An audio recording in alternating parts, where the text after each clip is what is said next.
तो कुछ हुआ ऐसा 1965 और 90 के बीच में, जिससे हम लोग ऊपर 5 से लुढ़कते लुढ़कते नीचे के 5 में आ गए। वो क्या हुआ वो आपको ये बता रहे हैं। तो आप यहाँ दैनिक जागरण हिंदुस्तान में नहीं सुनिएगा, कोई नेता उसकी चर्चा नहीं करता है। हम इतने बड़े आदमी हैं नहीं जितना आप हमको बता रहे हैं। हम बिल्कुल साधारण परिवार के लड़के हैं, कोई इतना बड़ा काम किया नहीं है। हमारा परिचय जान लीजिए। मेरे दादा बैलगाड़ी चलाते थे, मजदूर थे, और हमारे बाबूजी यहाँ बिहार सरकार में डॉक्टर थे। ऊपर वाले की कृपा है, माता पिता का आशीर्वाद है, कुछ जीवन में हासिल कर लिए हैं। 10 वर्ष तक हमने संयुक्त राष्ट्र संघ में काम किया है, पहले भारत में, फिर अमेरिका में, उसके बाद अफ्रीका में हम काम करते थे। जिस परिचय से आप लोग हमको जानते हैं, चुनाव प्रबंधक, राजनीतिक रणनीतिकार वगैरह, उस काम को हमने 10 वर्ष किया है, 2011 से लेके 2021 तक। हमारे पास चुनाव जिताने का कोई फार्मूला भी नहीं है। ये आपको या कई लोगों को, जो लोग यहाँ आ रहे हैं, इस अभियान से जुड़ रहे हैं, हमको इसका एहसास है कि उसमें बहुत सारे लोग इसलिए आ रहे हैं, उनको लगता है कि प्रशांत किशोर के पास चुनाव जिताने का कोई फार्मूला है।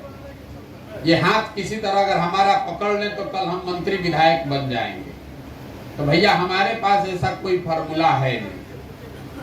हमारे गुरुओं ने, हमारे माता पिता ने जो हमें सिखाया है कि जिस काम को लीजिए उसको पूरी ईमानदारी और शिद्दत से कीजिए। जो सफलता अगर जीवन में मिली है वो इसलिए मिली है कि जिस काम को लेते हैं उसको पूरी ईमानदारी और ताकत से करते हैं। अब अगर सोच कर आए हैं कि बिहार में समाज के लिए कुछ करना है, तो चाहे 1 बरस लगे कि 10 बरस लगे, चुनाव से इसका कोई लेना देना नहीं है। आप देख रहे हैं आज कोई चुनाव नहीं है। हम पिछले साल मई से यहाँ घूम रहे हैं, अक्टूबर से तो पैदल ही चल रहे हैं, और आपको एकदम विश्वास दिला रहे हैं चाहे इसमें 10 बरस लग जाए, इसको किए बगैर मानेंगे नहीं। आप में से बहुत सारे बैठे हुए लोग इस सोच, जिनको ये सोच अच्छी लग रही है, वो भी घर पर जाके कहता है बात तो ठीक है कह रहे हैं, लेकिन होगा तब न। वो तो ठीक ही बात है। 2011 में हम आए होंगे, 2011 में अगर आपसे हमसे मुलाकात हो गई होती और हमने आपको बताया होता कि चुनाव प्रबंधन करके कोई चीज शुरू होता है, हम इसको शुरू करेंगे, जितने बड़े दल नेता हैं वो हमसे सलाह लेंगे, हजारों लड़के उस पर काम करेंगे, और सलाह ही नहीं लेंगे उसके लिए बल्कि पैसा भी देंगे, तो लोग तो हंसता ही, कहता भैया इनका बात कोई क्यों मानेगा। हमारे बाबूजी ने कहा कि अरे अब हमारे मदर को, हमारी माताजी को, हमारे पिताजी ने उस समय बताया कि तुम्हारा लड़का पागल हो गया, अच्छा खासा नौकरी कर रहा था, छोड़ के कहाँ चला आया, ये तो कोई सुनेगा ही नहीं। 2012 में सफलता मिली गुजरात के विधानसभा में, 14 में सफलता मिल गई लोकसभा के स्तर पर, देश के स्तर पर। फिर भी बहुत सारे लोगों ने कहा भाई इससे क्या होता है, तो मोदी जी का अपना प्रभाव है, भाजपा की ताकत है, हिंदुत्व है, इसलिए जीते हैं, इसमें प्रशांत किशोर क्या किए। सही बात है। फिर 15 में यहाँ लालू जी, नीतीश जी को जिता दिया गया, तो कुछ लोगों ने कहा कि अच्छा लगता है, कुछ तो जरूर जानता है, लेकिन ज्यादातर लोगों ने फिर कहा कि अरे भाई तो लालू जी नीतीश का जाति का समीकरण था, प्रशांत किशोर का इसमें क्या है। फिर पंजाब जीत गए, फिर तेलंगाना जीत गए, फिर आंध्र प्रदेश जीत गए, दिल्ली जीत गए, महाराष्ट्र जीत गए, तमिलनाडु जीत गए, बंगाल जीत गए। इतनी बार जीते, इतने अलग अलग जगह पर जीते कि जो बहुत बड़ा आलोचक है वो भी कह रहा है कि अच्छा कुछ तो जानते ही होंगे। किसी काम को जैसे ही अभी आज आपको भरोसा नहीं हो रहा, हम कितना भी कहें, हम घूम रहे हैं तो लोग, हम फिर आप आए हैं सुनने के लिए। यही सोच, ये इससे भी पवित्रता से अगर कोई इस प्रयास को कर रहा होता और हम उस आदमी ने 10-15 चुनाव नहीं जीता होता, तो लोग कहते कि पागल हो गया। 10-20 आदमी के घूमने से कहीं बिहार सुधरने वाला है। हमारे बारे में भी लोग पीछे यही कहते हैं, अरे इनको घूमने दीजिए, इनके घूमने से कुछ होने वाला नहीं है। लेकिन हमने जो काम 10 बरस किया है उसका डर भी उसको है। सोचता है कि अरे भाई कहीं कुछ कर दिया तो पता चला सब जमीन नीचे से खसक जाएगा, तो चल के इधर भी गमछा डाल देते हैं। आप यहाँ पवित्र सोच से हर व्यक्ति आया है ये जरूरी नहीं है। किसी ने ठीक कहा, बात तो सब अच्छा ही करता है, कौन बात गलत करता है? हम भी अच्छी बात कर रहे हैं, आप भी अच्छी बात कर रहे हैं। हम 3500 गांव में पैदल गए हैं, भाषण चाहे कुछ भी दे, एक सवाल हर जगह पूछते हैं कि भाई अपने अपने बच्चों के नाम पर जरा आप ये बताइए कि आपने अपने जीवन में कभी अपने बच्चों के पढ़ाई के लिए वोट दिया है? आज तक एक आदमी भी, चाहे आप प्रबुद्ध हैं, अगड़े हैं, पिछड़े हैं, समाजवादी हैं, कांग्रेसी हैं, भाजपाई हैं, किसी ने हाथ नहीं उठाया है कि भैया हमने अपने बच्चों के पढ़ाई के लिए वोट दिया है। लेकिन जिस किसी से भी बिहार में बात कीजिए वो यही कहेगा कि भैया पढ़ाई का व्यवस्था सुधरना चाहिए। कैसे सुधरेगा भाई? आपको ये पूरा समय हम लोग, आप और हम इसमें लगाते हैं कि वोट किसको दिया जाए। हम जो समझाने का प्रयास कर रहे हैं कि लोकतंत्र में आप अपने वोट की ताकत को समझ ही नहीं रहे हैं। आप वोट किसको देते हैं इसका कोई महत्व ही नहीं है। वोट किस बात के लिए देते हैं महत्व इस बात का है। ये प्रमाण है पूरे दुनिया में। अगर आप भारत में देखिएगा, इसी बिहार में जहां आप इतना परेशान हैं कि नेता काम नहीं कर रहा है, कोई सुन नहीं रहा है, कुछ हो नहीं रहा है, इसी बिहार में जिस चीज के लिए आपने हमने वोट दिया है, और हम सब प्रबुद्ध लोगों को भी कह रहे हैं, आपने हमने जिस चीज के लिए वोट दिया है वो काम थोड़ा कम या ज्यादा हर जगह हो रहा है। आपने हमने हिंदू बनकर राम मंदिर के लिए वोट दिया है, तो बिहार में फैक्ट्री लगे चाहे नहीं, स्कूल बने चाहे नहीं, अयोध्या में राम मंदिर बन रहा है। अगर बिहार की जनता ने घर घर से 5 किलो अनाज के लिए मोदी जी को वोट दिया, तो बिहार में चाहे जितना भी भ्रष्टाचार है, 1 किलो चोरी करके 4 किलो लोगों को अनाज मिल रहा है। अगर बिहार में की जनता ने नीतीश कुमार को बिजली के लिए वोट दिया, तो चाहे नीतीश जी के राज्य में बिहार कितना भी बदहाल हो, घर घर, इसी बदहाल बिहार में घर घर बिजली आई है। जिस चीज के लिए आप वोट देते हैं वो लोकतंत्र की आपके वोट की ताकत है, उसको होना ही होना है। लेकिन बिहार में आप अपने बच्चों के पढ़ाई के लिए, रोजगार के लिए वोटे नहीं दे रहे। जब आप वो वोट देते नहीं हैं तो क्यों गाना गाते हैं? अभी समस्तीपुर में हम घूम रहे हैं, लोग कितना बता रहा है अपने आप इतिहास को। जिसका वर्तमान कमजोर हो ज्यादा इतिहास की बात करता है कि हमारे बाबूजी के यहाँ हाथी बनता था, क्योंकि आपको अपना बताने के लिए कुछ नहीं है। हम आपको जरा जमीन पर ले आते हैं। समस्तीपुर बिहार का 17वां सबसे गरीब जिला है, क्योंकि आप अच्छी बात तो खूब जानते हैं। किसी ने कर्पूरी जी के नाम पर कसीदा कसा, किसी ने यहाँ के शिक्षाविदों की चर्चा की, आप यहाँ के बड़े धार्मिक, पौराणिक, सामाजिक जगहों की चर्चा कर रहे हैं। समस्तीपुर बिहार का 17वां सबसे गरीब जिला है। यहाँ प्रति व्यक्ति आय है 25,996 रुपया। याद रखिएगा इसको, 25,996 रुपया। बिहार का प्रति व्यक्ति आय है 35,000, और गरीब देश भारत में प्रति व्यक्ति आय है 1,35,000 रुपया। तो बिहार भारत के नजरिए से भी आप कहाँ खड़े हैं देख लीजिए।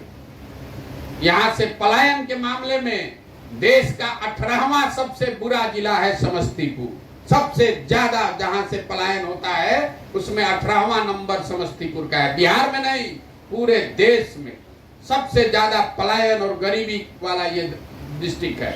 और यहाँ सारे आप बैठे हुए हैं, आपकी क्षमता, आपका अनुभव, आपकी विद्वता हमसे बहुत ज्यादा है। आपने वो सांसद चुना है जिसको आप देखते ही नहीं है।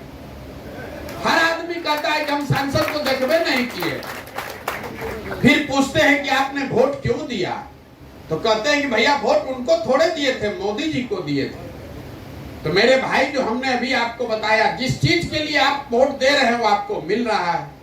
आपने अपने सांसद के लिए वोट नहीं दिया, आपने मोदी जी के लिए वोट दिया। तो चाहे आपको अपने सांसद का चेहरा देखने को मिले चाहे नहीं, मोदी जी का चेहरा व्हाट्सएप में, टीवी में, अखबार में दिन रात देखने को मिल रहा है कि नहीं मिल रहा है? तो जिसका चेहरा देखकर वोट दिए हैं तो उसका चेहरा देखिए और खुश होइए। हर आदमी की ये आदत हो गई है नेता को दोष देने के लिए। सब लोग कह रहे हैं बिहार में नेता खराब है, चोर है। हम तो पूरा देश में काम किए हैं, शायद ही कोई बड़ा नेता और दल है जिससे हम न मिले हो, बात न किए हो, जिसके साथ काम नहीं किया है। दूसरे राज्यों में भी नेता हरिश्चंद्र नहीं है, लेकिन जितनी गरीबी, जितनी बदहाली, पिछड़ापन बिहार में है, इतनी दुर्दशा कहीं देश में नहीं है। कहीं न कहीं बिहार के लोगों को, हमको, आपको ये सोचने की जरूरत है कि गलती हम में, आप में है। आप जब तक वो नहीं सुधारेंगे तो प्रशांत किशोर आ जाए कि मोदी आ जाए, लालू जी आ जाए कि नीतीश आ जाए, ये सुधरने वाला नहीं है। उसी मोदी के राज में बंगलोर भी है, उसी मोदी जी के राज में गुजरात भी है, और उसी मोदी जी के राज में समस्तीपुर भी है। आपके लोटा में जितना बड़ा लोटा होगा उतना ही ना पानी उठाइएगा। आपने, पासवान जी ने रामायण की चर्चा की है, तो उसमें तो ये कहा गया है कि आपकी पात्रता कितनी है। समंदर में पानी तो बहुत है, लेकिन जितना बड़ा लोटा होगा वही तो उठा पाइएगा। हम लोगों ने अपनी पात्रता को खत्म कर दिया है। आप और हम ये चर्चा करते हैं कि बिहार इतना गरीब और पिछड़ा क्यों है। आपको जिसको भी खड़ा करेंगे, कोई लालू जी को दोष देगा, कोई नीतीश जी को, कोई कांग्रेस को, कोई मोदी जी को। हम आपको बता रहे हैं, आप चाहे जितने प्रबुद्ध हैं, आप इस बात को कहीं नहीं चर्चा में सुने होंगे। बिहार इतना गरीब इसलिए है कि अगर बिहार की विकास यात्रा को आप समझना चाहते हैं तो आपको पता चलेगा कि 50 के दशक में बिहार देश के 10 सबसे अग्रणी राज्यों में था। 50 के दशक में तमिलनाडु और बिहार बराबर के राज्य थे। आज तमिलनाडु में बिहार के मुकाबले प्रति व्यक्ति आय 7 गुना ज्यादा है। तो वहां से हम लोग लुढ़कते लुढ़कते 28 पर कैसे आ गए? ये किसी एक दल और एक पार्टी ने नहीं किया है। आप बिहार के विकास के मानकों को देखेंगे तो आपको पता चलेगा कि 1965 के बाद हर साल बिहार किसी न किसी मानक पर दूसरे राज्यों के मुकाबले पिछड़ रहा है। चूंकि लोगों की याददाश्त ही 15-20 साल, 30 साल से ज्यादा की नहीं है, तो आपको लगता है कि लालू जी आए तो सब बर्बाद हो गया। तो आपसे प्रश्न पूछ रहे हैं कि अगर लालू जी के आने के बाद ही सब खराब हुआ तो 1990 में तो बिहार ठीक होना चाहिए था। लालू जी तो 1990 में बने। 1990 में भी बिहार देश का सबसे गरीब और पिछड़ा राज्य था। तो कुछ हुआ ऐसा 1965 और 90 के बीच में, जिससे हम लोग ऊपर 5 से लुढ़कते लुढ़कते नीचे के 5 में आ गए। वो क्या हुआ वो आपको ये बता रहे हैं। वो आप यहाँ दैनिक जागरण, हिंदुस्तान में नहीं सुनिएगा, कोई नेता उसकी चर्चा नहीं करता है। 1965 के बाद 65 से 90 के बीच में 25 साल में बिहार में 23 अलग अलग मुख्यमंत्री बने हैं। ये राजनीतिक अस्थिरता का दौर रहा बिहार में। जब आप में से जितने राजनीतिक लोग हैं, आप भी 5 गो से ज्यादा मुख्यमंत्री का नाम नहीं बता पाइएगा। आप समस्तीपुर के हैं तो कर्पूरी ठाकुर का नाम लीजिएगा, कोई दरोगा प्रसाद का नाम लेगा, कोई महान माया बाबू का नाम लेगा, कोई जगन्नाथ मिश्रा बोलेगा, कोई बिंदेश्वरी दुबे, सतेंद्र बाबू का नाम लेगा, लेकिन कोई यहाँ ऐसा आदमी नहीं जो कि 25 मुख्यमंत्री का नाम बता दे। तो जब दूसरे राज्य आगे बढ़ रहे थे तो बिहार की जनता राजनीतिक अस्थिरता जो आपने, हमने यहाँ बनाया, कोई 2 दिन, कोई 6 दिन के लिए मुख्यमंत्री बना, कोई 2 महीना के लिए, कोई 6 महीना के लिए, आप दूसरे राज्यों के मुकाबले पिछड़ते चले गए। 90 आते आते आप सबसे गरीब और पिछड़े बन गए। 90 में राजनीतिक स्थिरता लौटी तो लालू जी के फॉर्म में लौटी। लालू जी ने कहा कि आर्थिक विकास नहीं चाहिए, सामाजिक न्याय करेंगे। और जो लोग भी यहाँ बैठे हैं, आपको ये मानने में तकलीफ नहीं होनी चाहिए कि लालू जी के राज में कम से कम शुरुआती सालों में सामाजिक तौर पर जो गरीब और पिछड़ा आदमी था उसको जरूर बल मिला, उसको आवाज मिली। ये मानने में कोई दिक्कत नहीं है और इस बात के लिए लालू जी का सम्मान भी होना चाहिए। लेकिन ये अलग बात है कि 2-4-5 बरस के बाद उन्हीं के राज को लोगों ने जंगल राज भी कहा, अपराधियों का बोलबाला हो गया, सब कुछ ध्वस्त हो गया। उसके बाद 17-18 साल से नीतीश कुमार बैठे हैं। इनके कालखंड को भी आप 2 भाग में सीधे तौर पर बांट सकते हैं। एक नीतीश कुमार जो 2005 से 2012-13 तक रहे, उस दौर में बिहार सुधरता हुआ हर व्यक्ति को दिखा, हर व्यक्ति को लगा कि अब बिहार सुधरने लगा। लेकिन 12-13 के बाद फिर वही राजनीतिक अस्थिरता। इसका कितना असर है ये आपको दिखाता हूं, अभी आपको बता रहा हूं। नीतीश कुमार वही हैं, बिहार की व्यवस्था वही है, लेकिन इनके कालखंड में 2012 के बाद जो राजनीतिक अस्थिरता का दौर शुरू हुआ, तो नीतीश कुमार के रहते हुए ही इस पूरे 7-8 साल में कोई काम हुआ नहीं। अब आपको लग रहा है कि नीतीश जी का दूगो पलटने का आपको याद है। 2015 में नीतीश कुमार महागठबंधन बनाए, फिर एनडीए गए, फिर महागठबंधन में आए। ऐसी बात नहीं है। 2012 से नीतीश कुमार का ये सरकार का 6वां प्रयोग है, 6वीं सरकार बिहार में चल रही है। आपको लग रहा है कि बिहार में बदलिए कुछ नहीं रहा है। आप 6 अलग अलग सरकार नीतीश जी की कृपा से ये 6वीं सरकार देख रहे हैं। 12-13 में उन्होंने एनडीए का गठबंधन तोड़ा, वो पहला प्रयोग।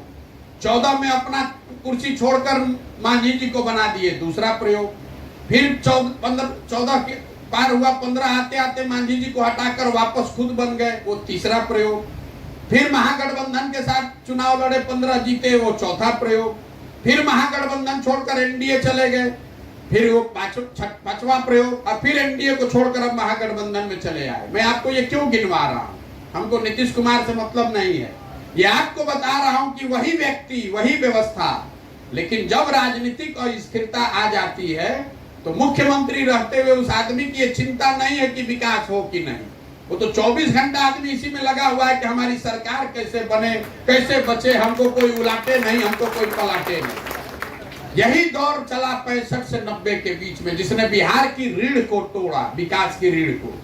और वही दौर अभी हम लोग पिछले 2012 के बाद से देख रहे हैं। यही वजह है कि बिहार सबसे गरीब और पिछड़ा राज्य है। अब आप ये पूछेगा कि इतनी गरीबी और ये राजनीतिक पहलू के बाद मूलभूत क्या करने से ये सुधरेगा, तो अगर क्या करने से ये सुधरेगा ये आप समझना चाहते हैं तो विद्वानों ने जो बताया, दुनिया भर के जितने विद्वान हैं, जितने समाज का, देश का, राज्य का विकास हुआ है, लोगों ने बताया है कि कोई भी व्यक्ति, कोई भी समाज, कोई भी राज्य, देश, 3 ही रास्ता है उसके आगे बढ़ने का। एक रास्ता है पढ़ाई। अगर समाज पढ़ लिख जाए, आपके बाल बच्चे पढ़ लिख जाएं, तो उसका जीवन, उस आपके परिवार का, समाज का सुधर सकता है। दूसरा रास्ता है जमीन। अगर आपके पास खेती योग्य जमीन हो तो खेती किसानी करके भी आप अपनी गरीबी से निकल सकते हैं, समाज अपने आप को आगे बढ़ा सकता है। और तीसरा रास्ता है पूंजी, पैसा। अगर आप पढ़े लिखे नहीं हैं, आपके पास जमीन भी नहीं है, लेकिन आपके पास पूंजी हो, अपना या बैंक के द्वारा दिया हुआ, तो आप कोई रोजी रोजगार, बिजनेस करके भी अपना जीवन सुधार सकते हैं। चौथा कोई रास्ता ही नहीं है। बिहार को अगर आप गंभीरता से देखिएगा तो आपको पता चलेगा कि 2/3 बिहार के लोगों के पास ये तीनों में तीनों चीज का दरवाजा बंद है। पढ़ाई की सुविधा यहाँ है ही नहीं। जितने गरीब के बच्चे हैं वो सरकारी स्कूल में जा रहे हैं, स्कूलों को खिचड़ी बांटने का सेंटर बना दिया गया है। बिहार में शिक्षा व्यवस्था कभी बहुत मजबूत नहीं थी। हम भी बिहार के सरकारी स्कूल से पढ़े, यहीं से पढ़कर निकले। लेकिन पहले प्रखंड के स्तर पर, जिला के स्तर पर 2 गो, 4 गो, 5 गो ऐसा स्कूल हमेशा था जिसमें पढ़कर आप आगे बढ़ सकते थे। जिला में, प्रमंडल में 1-2 कॉलेज ऐसा था जहां आपका नाम लिखा गया तो आपका लड़का आगे बढ़ सकता है। ये अभी जो नीतीश कुमार के राज में जो समता मूलक शिक्षा नीति बनाने का प्रयास किया गया, जिसमें हर गांव में स्कूल खोल दिया जाए, हर गांव में शिक्षक बना दिया जाए, इसकी वजह से हुआ ये कि जहां स्कूल है वहां शिक्षक नहीं है, जहां शिक्षक है वहां स्कूल नहीं है, जहां दोनों है वहां पढ़ाई नहीं, जहां दोनों है वहां बच्चे नहीं है, और कई जगह पर तो तीनों है वहां पढ़ाई नहीं है। आपको घर में आप बैठते हैं, आप दिन रात यही चर्चा करते हैं कि जो शिक्षक है इसकी गुणवत्ता खराब है, इसलिए शिक्षा व्यवस्था ध्वस्त हो गई। ये बात सही नहीं है। मान लीजिए कि स्कूल में नियोजित शिक्षक है, इसलिए वो नहीं पढ़ा रहा है, खराब हो गया। पटना साइंस कॉलेज में कौन नियोजित शिक्षक है? पटना कॉलेज में कौन नियोजित शिक्षक है? वहां पर तो नियमित प्रोफेसर हैं। आपके लंगट सिंह कॉलेज क्यों खराब हो गया? सीएम साइंस कॉलेज क्यों खराब हो गया? एमएस कॉलेज क्यों खराब हो गया? क्योंकि सरकार की प्राथमिकता में शिक्षा है ही नहीं। तो जब आपके बच्चे पढ़ ही नहीं रहे हैं, और आपके बच्चे मतलब जो प्रबुद्ध पैसे वाले हैं उनको भी मैं कह रहा हूं, आपके बच्चे प्राइवेट में बहुत लोग पढ़ा रहे हैं, अरे भैया, स्कूल आप भले प्राइवेट में पढ़ा दीजिएगा, कॉलेज कहां से लाइएगा? कॉलेज तो सरकारी ही जाना पड़ेगा। और अगर आपके पास बहुत पैसा है तो आप कॉलेज भी प्राइवेट पढ़ाइएगा। तो ऐसे कितने लोग हैं? 100 में इक्का दुक्का आदमी है जो कि कॉलेज में भी 1-2 लाख फीस देकर अपने बच्चों को पढ़ा सकता है। तो यहाँ पढ़ने की व्यवस्था नहीं है। दूसरी बात, हमने आपको बताया पढ़ाई नहीं है तो जमीन से हम लोग क्यों नहीं सुधरे? पंजाब जैसा राज्य खेती करके आगे बढ़ा है, तो यहाँ पर वो दशा क्यों है? वो इसलिए कि समाजवाद की जिस जमीन पर आप बैठे हैं, 75 साल से यहाँ गरीब के नाम पर, समाजवाद के नाम पर राजनीति हुआ, लेकिन भूमि सुधार को लेकर यहाँ पर कोई प्रयास नहीं किया गया। नतीजा ये हुआ कि पूरे बिहार में 60% लोग ऐसे हैं जिनके पास जमीन है ही नहीं। समस्तीपुर का आंकड़ा है 61.5%, मतलब 100 में 60 आदमी के पास तो जमीन है ही नहीं, भूमिहीन है। जो 40 बच गया जिसके पास जमीन है, उस 40 में 35 आदमी ऐसा है जो 2 बीघे से कम का मालिक है। तो जो यहाँ पर खेती वो लोग करते हैं, हम लोग, अंग्रेजी में शब्द है सब्सिस्टेंस फार्मिंग, खाने वाली खेती। यहाँ खेती कमाने वाली नहीं है, खाने वाली खेती है।